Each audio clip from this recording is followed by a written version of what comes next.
Most artists he knew didn't hate work. They hated hierarchy. They hated meetings. They hated being measured. They hated performance reviews, office politics, and managers who talked about deliverables without understanding the work itself. They hated feeling watched, evaluated, ranked, and quietly compared to people who didn't seem to care as much.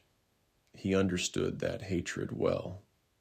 Before he ever called himself an artist, he worked jobs that paid regularly and demanded predictability. Jobs with schedules, jobs with checklists, jobs where someone else decided what mattered and when it mattered. He showed up on time, completed tasks, and learned very quickly that creativity wasn't something the system knew what to do with. Every meeting felt like a performance.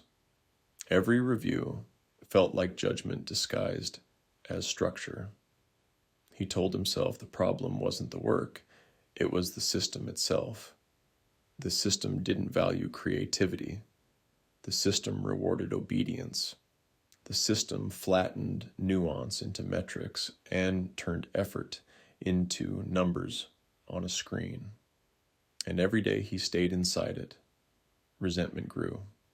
He remembered how often he felt like he was speaking a different language, how ideas that felt obvious to him had to be translated into bullet points, timelines, and justifications, how enthusiasm was tolerated only when it could be measured, how curiosity had an expiration date if it didn't immediately produce results.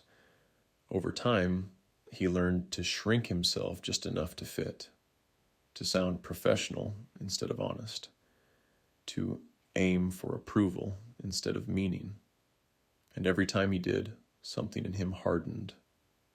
Not loudly, quietly.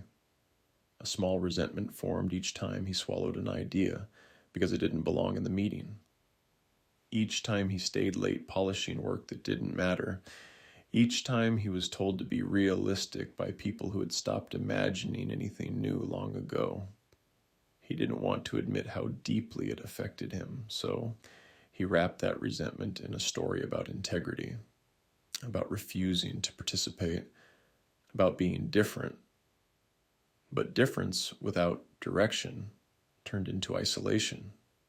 And isolation, dressed up as independence, began to feel less like freedom and more like exile.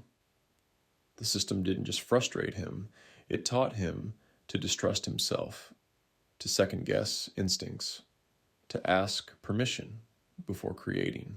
And when he finally left, he didn't just leave the structure behind. He carried its weight with him, unresolved and unnamed. He watched people who knew how to speak the language rise faster than people who actually cared. He watched efficiency win over depth. He watched compromise dressed up as professionalism.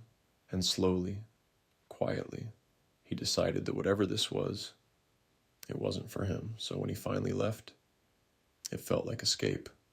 No bosses, no meetings, no approval chains, no one telling him how to think, how fast to work, or what success looked like.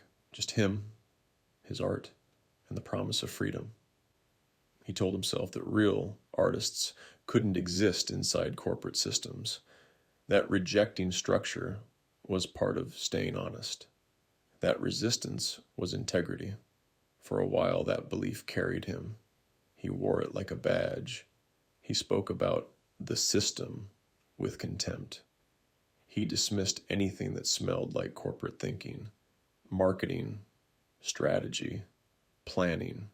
He told himself those things diluted creativity, that learning them meant selling out, but resentment has a way of disguising itself as principle. He noticed how angry he felt when artists talked about playing the game, how quickly judgment surfaced when someone mentioned consistency, pricing, or scaling. He told himself they had compromised, that they'd chosen comfort over truth.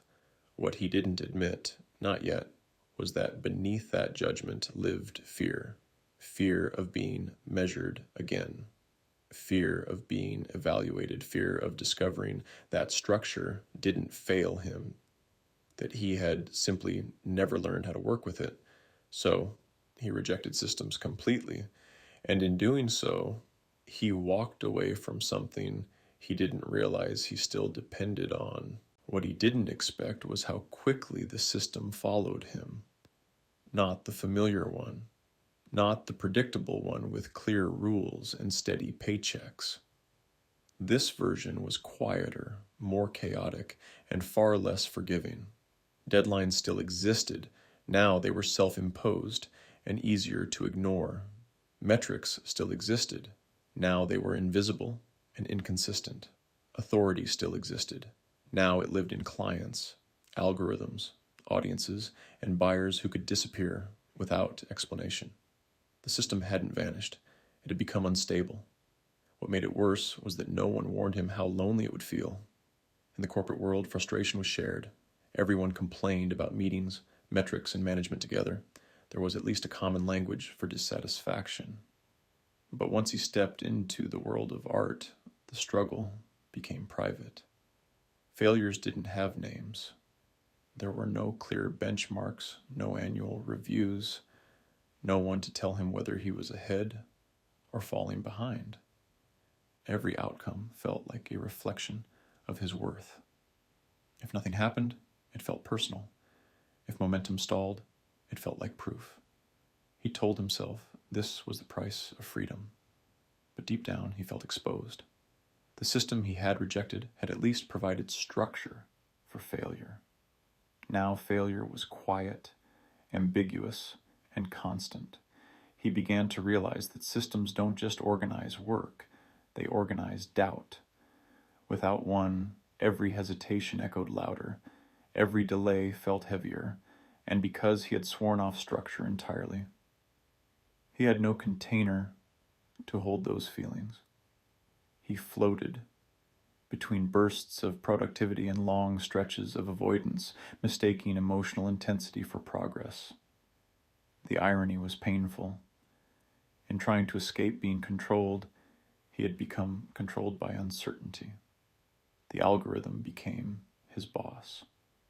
The audience became his manager. Clients became unpredictable authority figures with no accountability. This system was harsher than the one he left, because it never explained itself.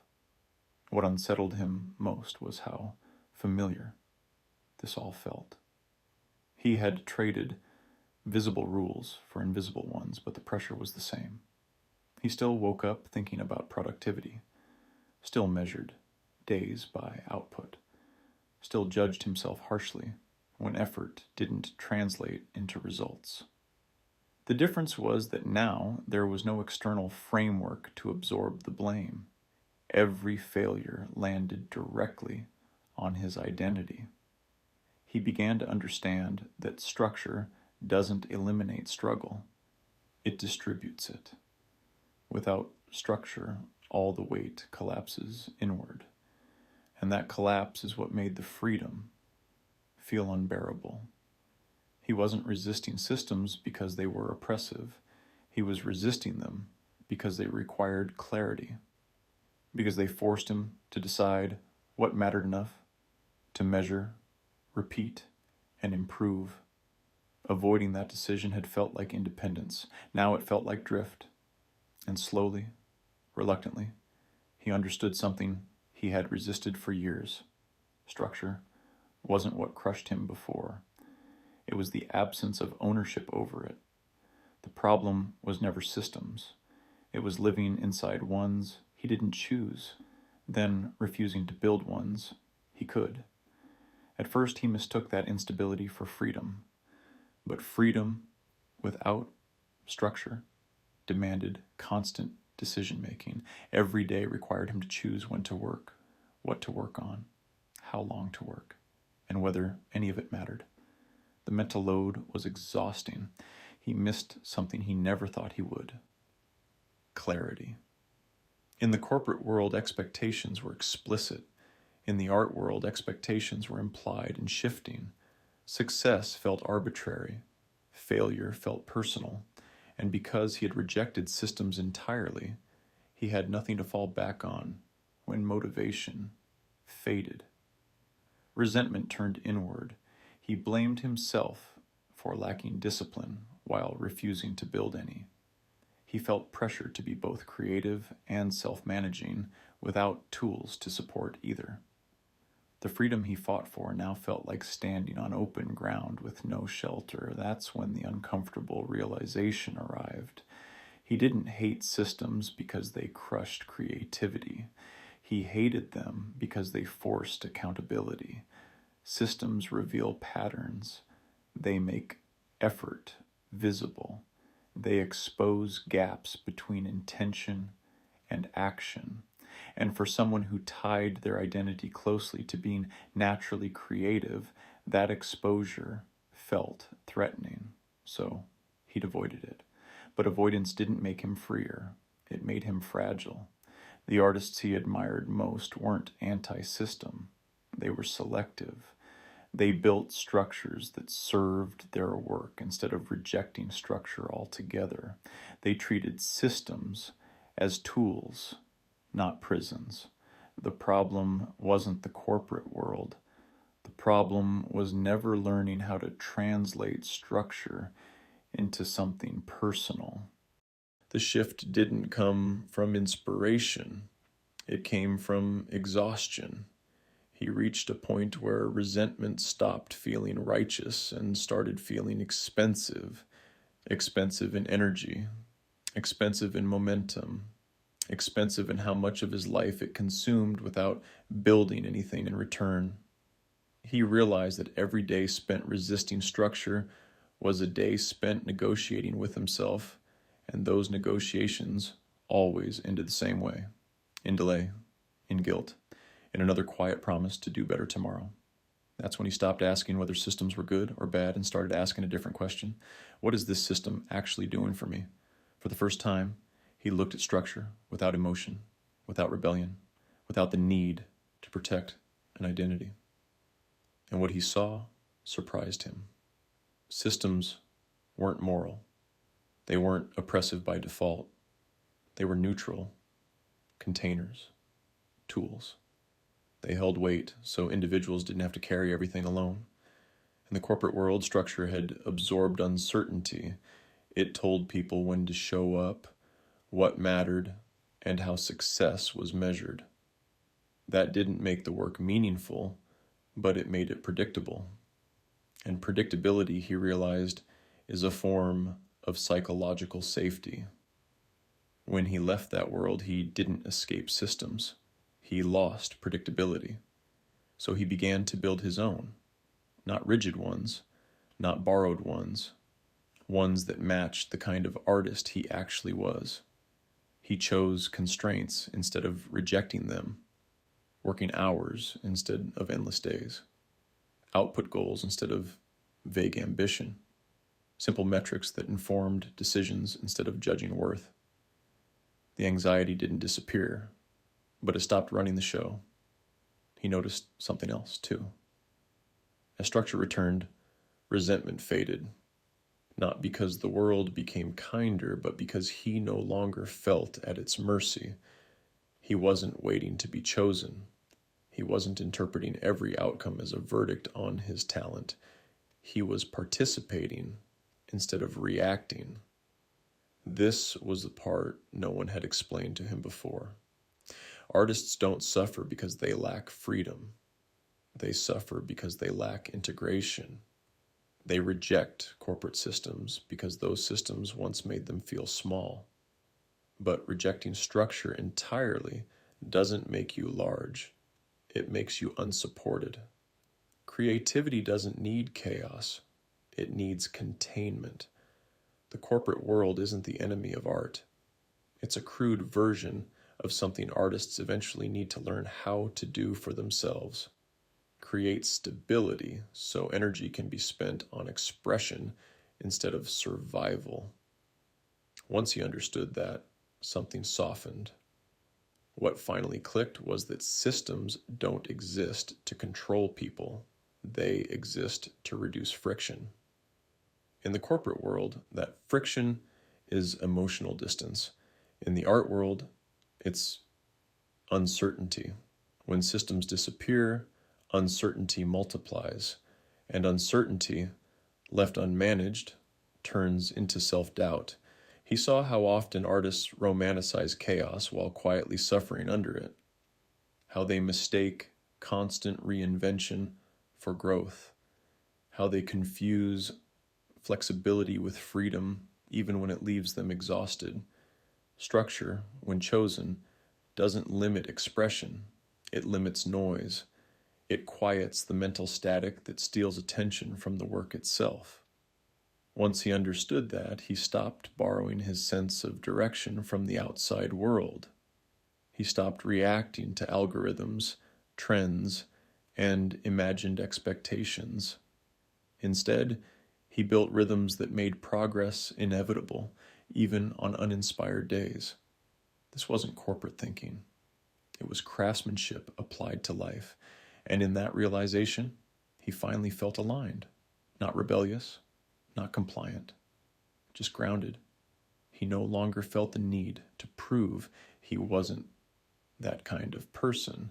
He stopped defining himself in opposition to structure and started defining himself by what he was willing to build. And with that shift, the work deepened, not because it was freer, but because it was steadier. If you're listening to this and feel caught between two worlds, too sensitive for corporate life, too scattered for full independence, understand this. You're not broken. You're unfinished. The artist doesn't become whole by rejecting structure or submitting to it. He becomes whole by integrating it, by taking what works, discarding what doesn't, and building a system that finally serves the work instead of suffocating it. The artist didn't succeed by escaping the system. He succeeded by learning how to design one. And once he did, the resentment that once fueled him quietly disappeared, replaced by something far more useful: clarity.